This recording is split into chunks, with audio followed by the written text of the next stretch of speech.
Pak Fauzi tentunya ke CNN Business Indonesia membawa kabar baik begitu ya terkait spin-off yang telah dilakukan oleh Manulife Syariah. Apa yang bisa diceritakan kepada kami Pak Fauzi? Baik, tepatnya per tanggal 1 Desember 2024 yang lalu, kami PT Asuransi Jiwa Manulife Indonesia, kita memiliki unit usaha syariah, yang mana unit usaha syariah kami ini sudah ada sejak tahun 2009. Per 1 Desember 2024 yang lalu, kita spin off dan kita sudah dapat approval dari otoritas. Dalam hal ini dari otoritas jasa keuangan.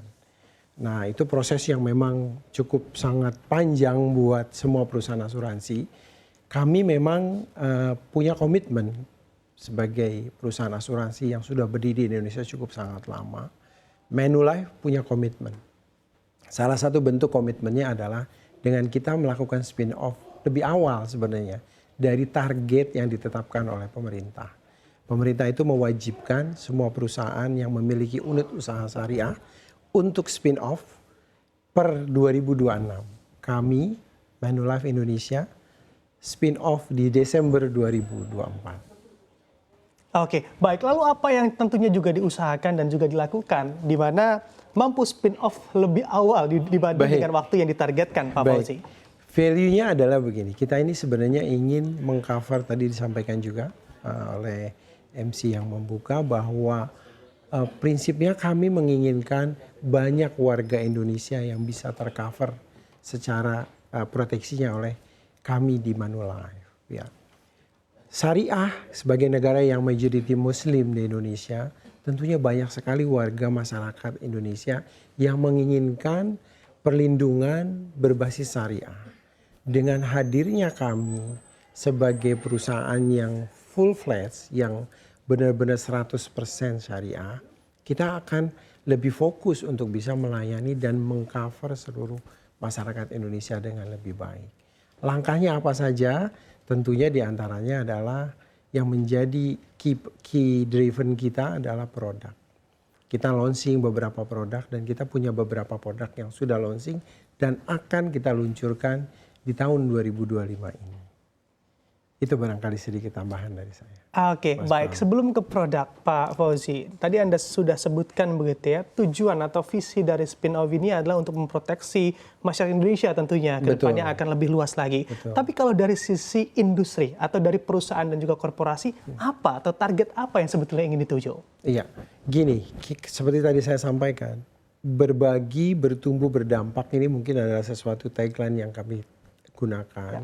Kita menginginkan adanya kita ini menjadi fasilitator untuk seluruh masyarakat Indonesia yang menginginkan untuk mendapatkan proteksi, mereka bisa berbagi melalui wadah kami, Manulife Syariah Indonesia. Dengan berbagi, dengan kami berbagi itu artinya mereka juga akan bertumbuh keesokan harinya, yang kita berharap berdampak pada seluruh masyarakat Indonesia. Itu key point yang kita ingin capai.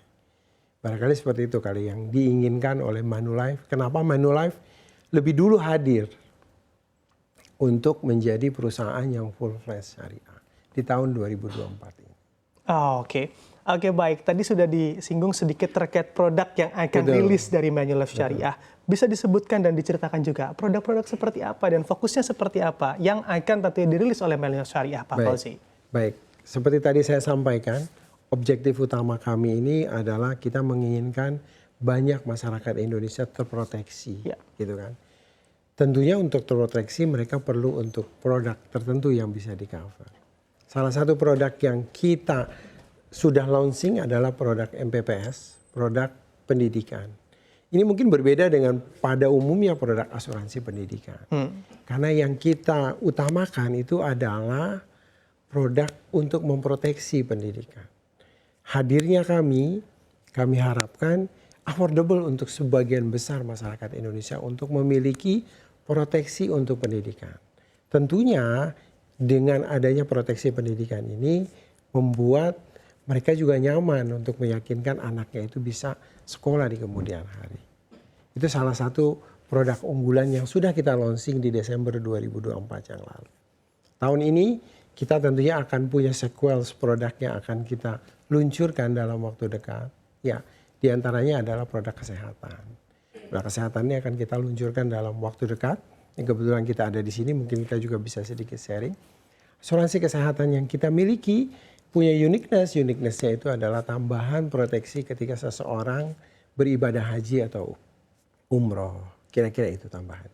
Oke, pendidikan dan juga kesehatan menjadi produk yang diutamakan atau Betul. diunggulkan begitu ya. Kenapa dua aspek atau sektor pendidikan dan kesehatan yang Anda lihat, apakah memang sektor-sektor lain sebetulnya belum terlihat secara profitabilitas, Pak Fauzi?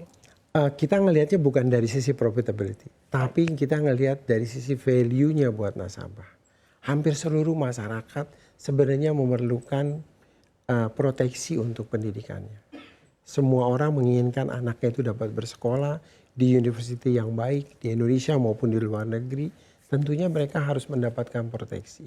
Itu yang pertama. Kesehatan ini sebenarnya juga adalah sebagai bagian daripada kita meyakinkan bahwa kita mendorong pemerintah untuk memproteksi masyarakat secara keseluruhan untuk kesehatannya. Saat ini kita punya BPJS tentunya dengan basic need. Untuk yang di atas basic need-nya kami hadir. Sehingga bukan bicara tentang profitability-nya, tapi lebih ke arah apa yang bermanfaat buat masyarakat.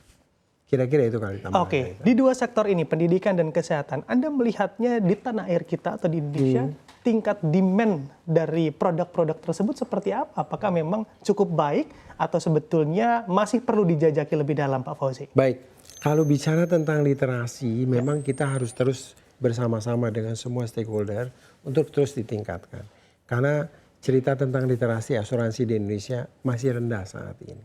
Tetapi dari rendahnya literasi tersebut, tetap saja produk-produk pendidikan ini adalah produk yang diminatin.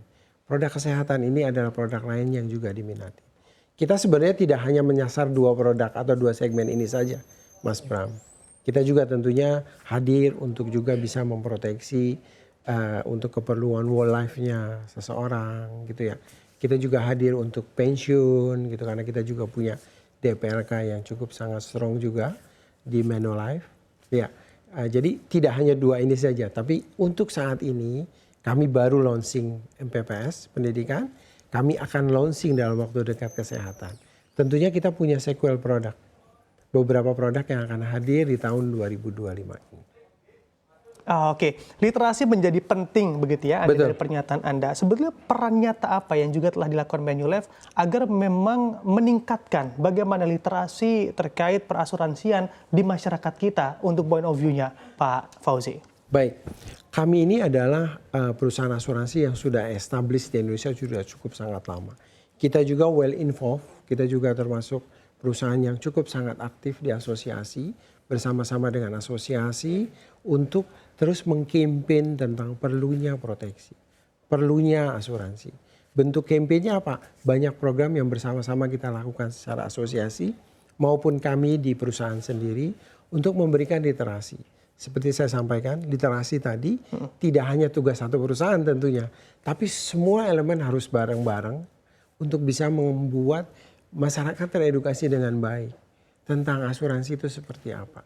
Sehingga dengan edukasi yang bagus, dengan literasi yang baik dari semua stakeholder, kita harapkan masyarakat juga memahami tentang produk asuransi yang dia beli. Sehingga peluang untuk terjadinya dispute, terjadinya komplain itu lebih rendah. Kira-kira itu. Oke.